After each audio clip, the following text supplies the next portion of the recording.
lakas ng ulan. Ito siya. Kung sana sa Pilipinas kung umulan, edi okay.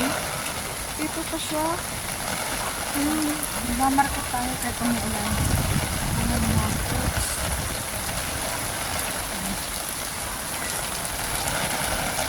Ito naman yung mga fruits.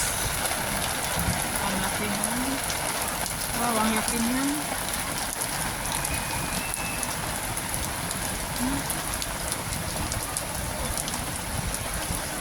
$60, 130, 120 yung isa. Ito naman, 180. Ang daming fruits. Fruits kayo dyan. Ito siya. Ulan. Ang ganda niya, oh. Oh, ito naman durian. Ayoko na.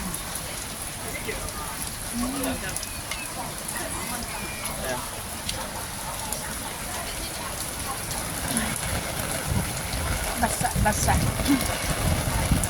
Oh, 3 linggo na ito. Grabe. Ano. Bili ako ng 6 pa lang.